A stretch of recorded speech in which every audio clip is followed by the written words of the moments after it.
Meghan and Harry urged to stay away so-called environmentalism as their words absolutely hollow.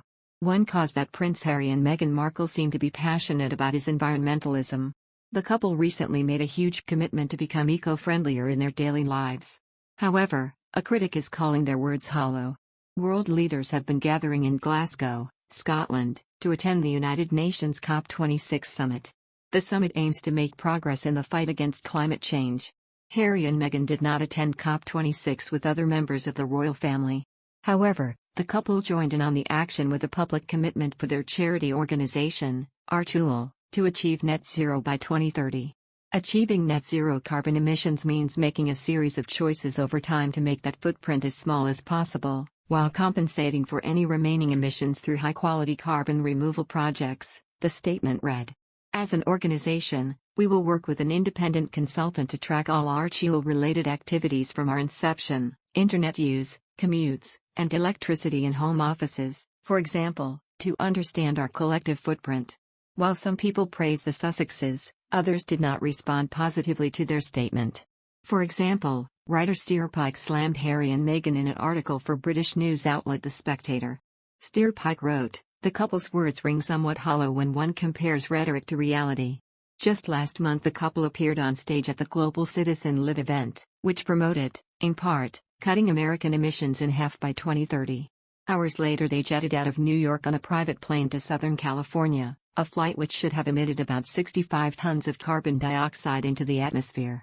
The writer also pointed out that, before their trip to New York, Harry flew on private jets twice to attend a polo match.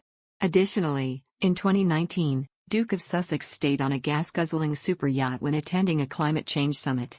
And then there's Harry's decision to publicly and financially back an ethical Wall Street fund that invests in oil and gas, Steerpike wrote.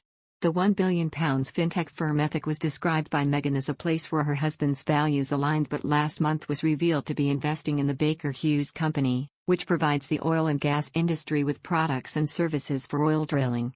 For years now, critics have been calling the Sussexes hypocrites for their behavior regarding climate change. Piers Morgan has mocked Meghan Markle and Prince Harry's pledge to lower their carbon emissions amid their well-publicized use of private transport, including jet planes. The former Good Morning Britain host made reference to the Sussex couple's extensively documented use of private jets, as he asked if the former royal duo were on Sir Elton or Clooney's jet when they made their ambitious promise. Piers shared a news article reporting on Meghan and Prince Harry's pledge for their charity brand archie to reach net zero carbon emissions by 2030 in view of his 8 million followers. In response to the news, he typed, "Did they pledge this from aboard Sir Elton's jet or the Clooney one?" Following their recent New York trip, British TV personality Piers Morgan also called the couple the Prince and Princess of Pollution. As with everything in Meghan and Harry's ludicrous world, they love to preach one thing and do the exact opposite, Morgan wrote. They've just finished a 4-day trip to New York, which even by their two-faced standards set a new low bar for hypocrisy. He added, "In New York, the Prince and Princess of Pollution sped around Manhattan in a luxury convoy of at least 3 Range Rovers and SUVs." To quote from their own speech on Saturday, "This willful disregard for their own eco-hectoring is like throwing away life vests when those around you are drowning."